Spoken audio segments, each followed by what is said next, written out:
So here our Investor ROI tab is really useful because we're able to actually look at our different rounds. You can see here our seed round, we raised 250,000, right? Our total value of these tokens then in this case is 1.5 million.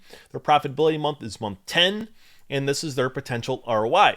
The same thing here for private. We could see they raised $1 million. Here's the number of tokens, so on and so forth. Here's our public. You can also see what our public put in, the number of tokens, and also the total value. By the way, this is all based on this setting right here. So if we change this to be 100%, or sorry, 10%, you can see how it affected the values here.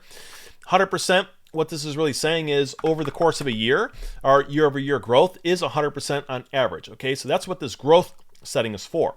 So in your case, you might want to keep it somewhere more conservative, like a 50%. So for example, we're saying that after a year, we'll go from 2 cents to 3 cents. That's it. That's what we're saying on average. Now, if you look at this, there are these different allocations that are getting the tokens based on the vesting schedule, which we've set up right here.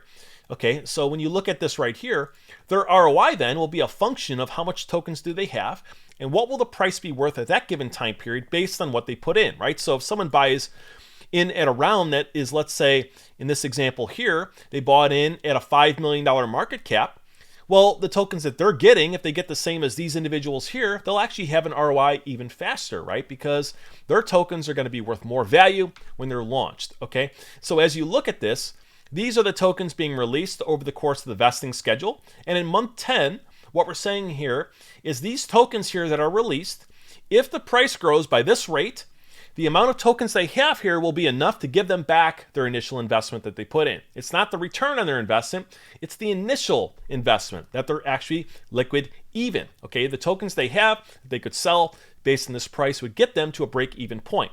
And now, of course, as time goes on, they're going to be in profit mode even more so, right, as that time goes on, because now they're going to keep getting more tokens. If the price keeps increasing, they'll have even more value, and essentially you could see they'll be in profit mode. Now, over here, the private round over here, this doesn't have any profitability until month 15. Well, in this case, you'll note that they also have a longer vesting schedule. So it's taking longer for their tokens to be released versus the 18-month here. So they're getting less tokens per month after this vesting schedule is over, right? So it's going to take them a little bit longer to get an ROI, but also they bought in at a $10 million round versus a $5 million round here. So the money that they put in, the return isn't going to be as much as fast as these individuals here, because these individuals brought in at a lower market cap, right?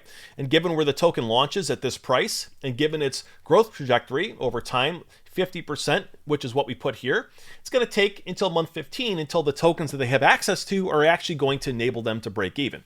Granted, no one knows where the price can go. This is just a very simple tool so you can start to show your investors where they could get in ROI and how much that might look. So, for example, 50% in our market is actually a very reasonable increase, right? So even if they hit this number, they could get their ROI even sooner. Now, if you make it more aggressive, like 150%, over the course, now you can look at over the course of a year, right? Now we can look at over here when we're going to have this current month 8, we have a liquid ROI here. This is where we have our tokens, right? So it's all based, of course, nothing was changed on how often they're getting their tokens or how much. The only thing we're changing is the growth rate over here, which is controlling the price, which is controlling the value of those tokens that they actually have access to. In the next video, I'm going to show you market-based valuation, where we'll be talking about different market cap levels, how we might come up with some of these valuations. I'm going to show you how I do research. It's really important stuff. So definitely stay tuned for the next video, and we'll see you there.